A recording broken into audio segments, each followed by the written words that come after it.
आज मैं जो बताने जा रहा हूँ वो भगवान गौतम बुद्ध की बुद्धिमान व्यक्ति यह 7 बातें किसी को नहीं बताते, कुछ 7 परामर्श।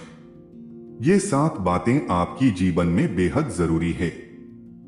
हम हर कोई बात सबको बता देते हैं और इसे क्या नुकसान होता है ये हम कभी नहीं सोचते। लेकिन जीवन बड़ा कठिन है और इस दुनिया में अच्छी से जीना है तो हर कोई बात किसी को नहीं बताना चाहिए, क्योंकि सबका जीवन में जैसा भला सोचने वाला इंसान भी वैसा बुरा सोचने वाला इंसान भी है। आप हम सबके घर में कुछ न कुछ जरूरी बातें होते रहते हैं, जैसे माता पिता से बातें, आपने पत्नी से बातें, आपने बच्चों से बातें, आपने भाई बहन से बातें और घर की जो भी बातें होती है वो ही बात घर आपने परिवार के बीच ही रहना चाहिए, क्योंकि घर की बात जैसा पैसा की बात, कोई भी सुख दुख की बातें, कोई झगड़ा की बातें आपने ही परिवार के अंदर ही रहना चाहिए। अगर ये सब बातें बाहर किसी को पता चलता है तो वह व्यक्ति इसका बड़ा फायदा उठा सकते हैं।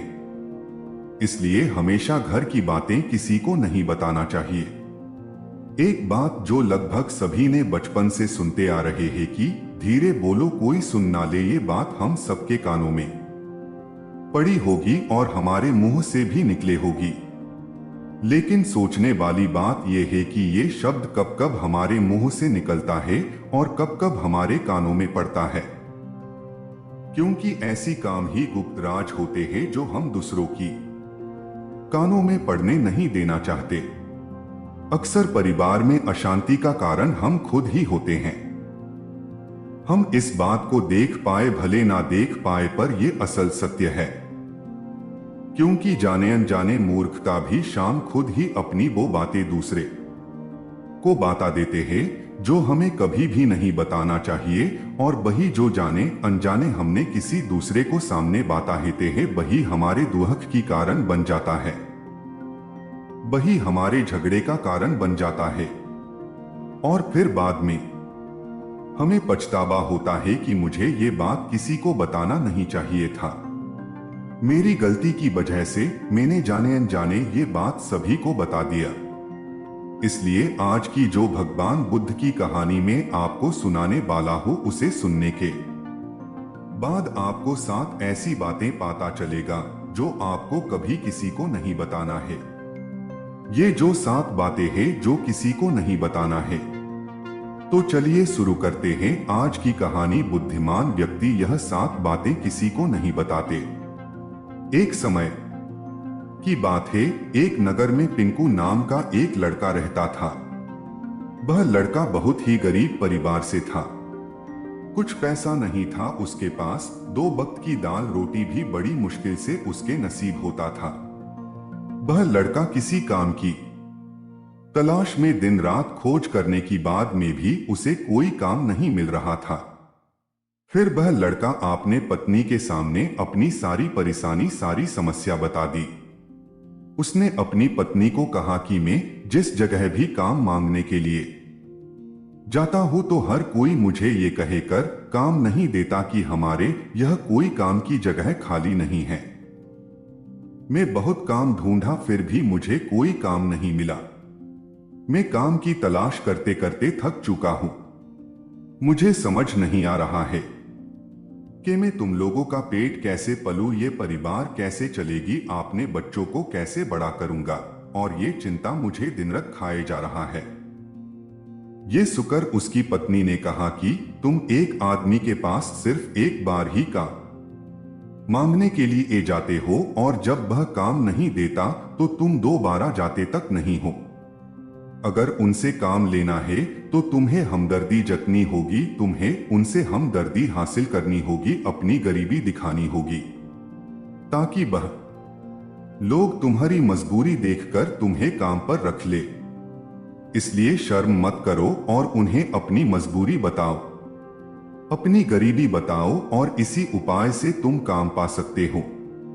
उसकी पत्नी की बात पिंकू की मस्तिष्क में बैठ गई और अगले दिन वो काम मांगने के लिए उसी सेठ के पास जा पूछा जहां पर वह पिछले दिन काम लगने के लिए गया था।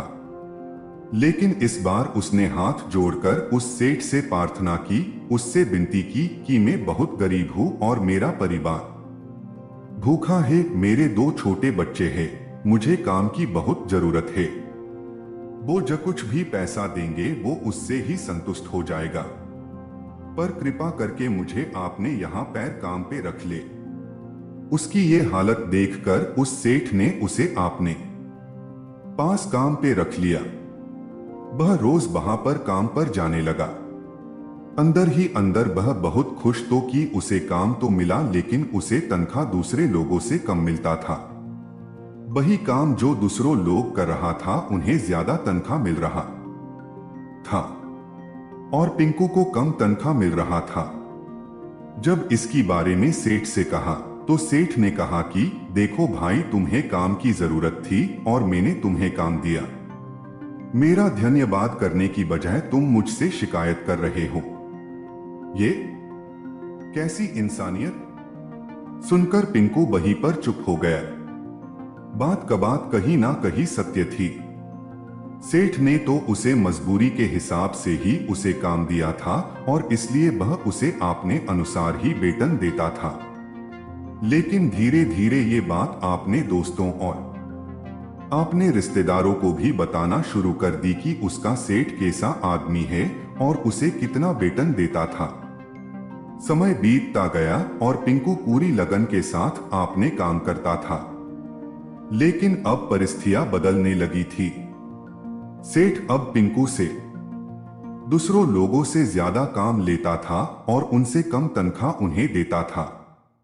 ये बात पिंकी की मन ही मन में बहुत खटकती थी।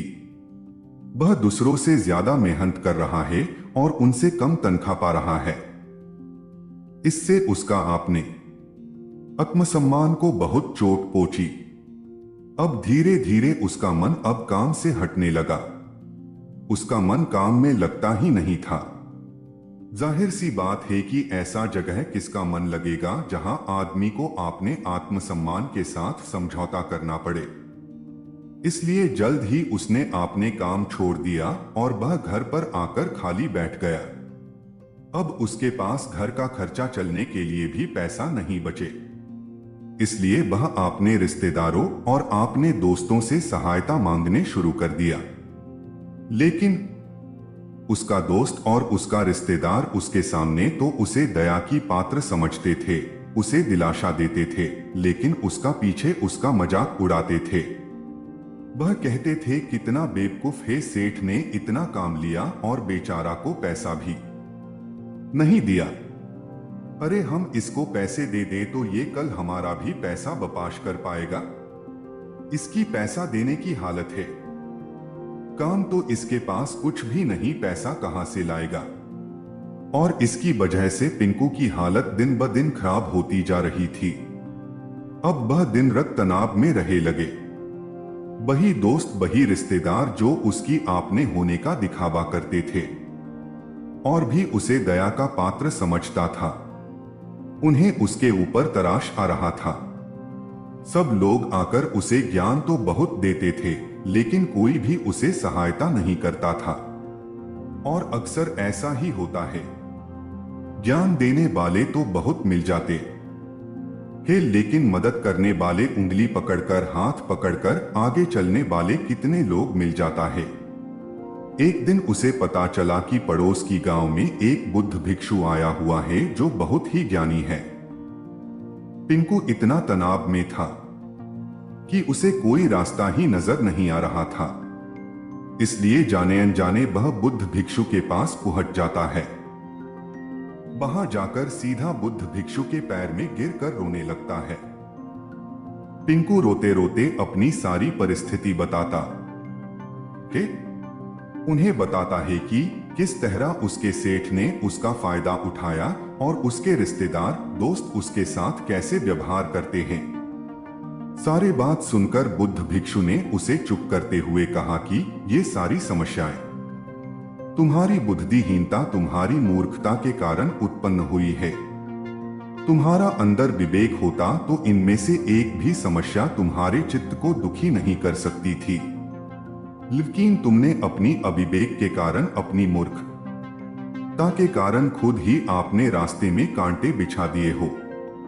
आज मैं तुम्हें 7 बात बता रहा हूं जो भूल कर भी किसी को मत बताना, और इन बातों का अनुसरण करते हुए तुम बाहर से मिलने वाले दुखों को तो दूर कर सकते हो, बजाय दुनिया की वजह से तुम्हारे अंदर पनपते हैं। पहली बात जो किसी को नहीं बताना चाहिए वो है अपनी मजबूरी का दिखावा करके दूसरों का दया का पात्र बनकर उनकी सहायता लेने की गलती कभी मत करना। हो सकता है कि आज वह तुम्हारी मजबूरी देखकर तुम्हारी सहायता करते, लेकिन कल वो तुम्हारा फायदा उठाने से भी दोबारा नहीं सोचेगा, और अगर फायदा भी नहीं उठाएगा तो दूसरों के सामने तुम्हारा मजाक बनाने में वो आदमी कभी दोबारा नहीं सोचेगा। इसलिए कभी भी अपनी मजबूरी का दिखावा ना करे। अगर घर में 2 रोटी है सूखी रोटी तो वही खाकर सो जाओ, लेकिन दूसरों को इसके बारे में भनक तक नहीं लगने चाहिए। जरा आप खुद सोचो, मजबूरी बनने का क्यों जरूरी होता है एक इंसान का? या तो वो दूसरों से सहानुभूति करना चाहता है, या तो उनसे कोई आर्थिक मदद चाहता है। लेकिन दोनों ही परिस्थिति आप देखो तो दूसरा आदमी आपका फायदा उठाने से दोबारा नहीं सोचेगा, और अगर वह फायदा नहीं भी उठाएगा तो अपनी नजर में तो आपको बबह मूर्ख ही समझेगा, बेवकूफ समझेगा, और दूसरों की सामने आपका मजाक तो जरूर बनाएगा। इसलिए अपनी मजबूरी के बारे में किसी को मत बताना। दूसरी बात जो किसी को भी नहीं बताना चाहिए वो है अपनी अतीत की गलतियां और भविष्य की रणनीतियां। जरा सोचो कि अगर हम अपने अतीत की गलतियां किसी दूसरे को बताते हैं तो उसका क्या प्रभाव होगा। वह गलतियां ठीक तो नहीं की जा सकती, जाहिर है, तो उन्हें बताने का क्या जरूरी है। आप अपने अंधेरे पक्ष को खुद दुनिया का सामने बता रहे हो, खुद अपनी गलतियां तमरों के सामने बता रहे हो। इससे एक आदमी नजर में एक चरित्र गठित हो जाएगा, और वह भविष्य में आपको हमेशा उसी नजरों से देखेगा। इसलिए किसी भी आदमी की नजर में आपने चरित्र गठित मत होने दो। और जरा सोचो कि आप व्यर्थ में ही अपनी भविष्य की रणनीति दूसरों के सामने बता रहे हो। जो लोग आपके काम का हिस्सा ही नहीं है, उनके सामने अपनी भविष्य की रणनीति के बारे में ढिंढोरा पीटने की क्या फायदा। वो लोग आपकी सहायता तो नहीं करेंगे, लेकिन आपकी भविष्य की रणनीति में बाधा जरूर सकता है।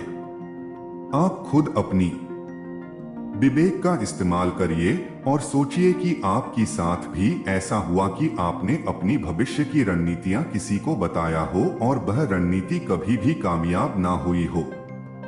जरूर हुआ होगा। जरा गौर से सोचिए, याद आएगा। तीसरी बात जो किसी को भी नहीं बताना चाहिए वो है घर की बातें। जो भी हमारे घर की अंदर आपस में बातें होती है, हमारे माँ बाप के साथ, हमारी पत्नी के साथ, हमारे बच्चों के साथ, हमारे भाई बहन की बात, वो बातें परिवार की तक सीमित रहना चाहिए। अगर आप ये बात दुनिया के सामने डिंडोरा पीटते हो तो दूसरों को आपकी घर में घुसने की एक मौका मिल जाता है, और वह इसका फायदा उठाने से कभी भी दोबारा नहीं सोचेंगे। वो आपकी परिवार की सदस्य को आपसे दूर कर लेकर जाने की कोशिश करेंगी। अक्सर ऐसा होता है, हम समाज में देखते हैं कि हम अपने घर की झगड़े को काम करने के लिए उन झगड़ों को अपने पड़ोसी को और दूसरे रिश्तेदारों को बता देते हैं, लेकिन इससे आपको सहायता कभी नहीं मिली होगी, बल्कि आपके घर की लड़ाई झगड़ा और ज्यादा बबार गई होगी, और वह जाहिर है वह बढ़ेंगे। अगर आप अपने माँ बाप की बात दूसरों को बताएंगे तो आपकी माँ बाप को बुरा लगेगा कि हमारे बेटा हमसे बताए बेगार दूसरों को ये बात बता रहा है। इसलिए अपनी घर की बातें और अपनी घर की लड़ाई झगड़ा किसी के सामने मत बताना। अगली बात जो मैं आपको बताने जा रहा हूं, जो किसी को नहीं बताना चाहिए, वह सुनने पर अजीब लग सकती है, लेकिन उसका सत्य भी मैं आपको एक तर्क के माध्यम से दूंगा। मेरा कहना है कि अपनी आमदनी किसी को नहीं बताना। चौथी बात जो किसी को भी नहीं बताना चाहिए वो है अपनी आमदनी। आप अपनी आमदनी ना बताने की पीछे किया जरूरी हो सकता है। जरा सोचिए कि आप अपनी आमदनी अपने दोस्तों को बता देते हैं तो जब आपको दोस्तों को जरूरत पड़ेगी तो वो सिर्फ आपको ही याद करेगी, क्योंकि उनको पता है कि आपकी आमदनी ज्यादा अच्छी है, तो आप ही उनकी मदद कर सकते हैं और इसलिए ज्यादा लोग आपसे सहायता मांगेंगे। और जब आप उनकी सहायता नहीं करेंगे तो वो सोचेंगे कि इस आदमी के पास पैसा है, मेरे सहायता कर सकता है, लेकिन यह सहायता कर नहीं रहा है। और इसलिए आपकी आमदनी दोनों दोस्तों की बीच एक झगड़े का कारण बन सकता है। कम आमदनी होगी तो लोग मजाक उड़ाएंगे और ज्यादा आमदनी होगी तो लोग आपसे सहायता मांगेंगे। इसलिए अपनी आमदनी बताने का कोई जरूरी नहीं है। पांचवी बात जो मैं आपको बताने वाला हो उसे अपनी गांठ बांध लेना और किसी को ये बात मत बताना, वो है अपनी कमजोरी और अपनी ताकत। अक्सर इंसान को पता नहीं होता है कि उसकी कमजोरी और उसकी ताकत क्या है, लेकिन आपको अपनी कमजोरी और अपनी ताकत पता है तो पहली बात तो आप बहुत ही बुद्धिमान आदमी हैं और दूसरी बात आपको ये बातें किसी से सजा नहीं करनी है, क्योंकि अगर आपकी कमजोरी दूसरों को पता चल गई तो वह आपकी कमजोरी का फायदा उठाएंगे और अगर आपकी ताकत पता चल गई तो वही ताकत आपकी कमजोरी बन जाएगी, क्योंकि वो ताकत दूसरे आदमी को पाता है और वो ताकत की कमजोरी भी ढूंढ ही लेगा। अपनी अपनी कमजोरी और अपनी ताकत अपनी पत्नी या अपने पति को भी नहीं बताना चाहिए, क्योंकि इसके बाद आपको घर में हमेशा दब कर रहना पड़ेगा। छठा बात जो किसी को भी नहीं बताना चाहिए वो है आपने मित्र और आपने शत्रु। आप अगर आपने मित्रों के साथ बारे में अगर दूसरों लोगों को बताएंगे तो वह आपकी मित्र के अपनी घनिष्ठ बनकर आपको धोखा दिलवा सकते हैं, आपकी गहरा मित्र को आपसे दूर करवाने का प्रयास कर सकते हैं। अक्सर आम आदमी ऐसा नहीं करता, लेकिन आपकी दुश्मन ऐसा करने की कोशिश कर सकते हैं। और दूसरी तरफ आपकी शत्रु का भी किसी को नहीं पता लगना चाहिए, क्योंकि आज जो आपकी मित्र है अगर कल वह आपका दुश्मन हो गया तो वह आपकी दुश्मन के साथ ही मिलकर आपको परास्त कर सकता है, आपको धोखा दे सकता है। इसलिए आपने सबसे अच्छे दोस्त को भी आपने दुश्मन के बारे में कभी मत बताना। सातवां और आखिरी बातें में जो बताने जा रहा हूं जो किसी को भी नहीं बताना चाहिए वो है दान करना। आप जो दान करते हो तो दान के बारे में भी किसी को नहीं बताना, नहीं तो दान करना व्यर्थ हो जाता है, बेकार हो जाता है। जब आप आपकी दान का डिंडोरा पीटते हो तो तब आप ये जताना चाह रहे हो कि मैं कितना बड़ा दानी पुरुष हूं, और ये आपकी अंदर एक अहंकार निर्मित करेगा। इसीलिए दान गुप्त रूप से किया जाना ही अच्छा होता है और उतना ही फलदायी होता है। जब आपका बायां हाथ दान कर रहा है तो दायां हाथ को भी पता ना चले कि बायां हाथ दान कर रहा है। ये 7 बातें जो बुद्ध भिक्षु ने जो पिंकू को बताई, इनमें संसार की सभी सिद्धांत छुपे हुए हैं। इन बातों का अनुसरण करते हुए आप अपने घर में सुख शांति बना सकते हैं और घर की झगड़े हमेशा के लिए दूर कर सकते हैं। आप इस बातों को बारे में आपने विवेक से भी सोचेंगे तो आपको ये बातें सच मालूम पड़ेगा। आज की कहानी बुद्धिमान व्यक्ति यह 7 रहस्य किसी को नहीं बताते सुनाने की उद्देश्य यह है कि आपका विवेक जागृत हो। आप खुद उन बातों को बारे में सोचो जो हम आपको बता रहे हैं।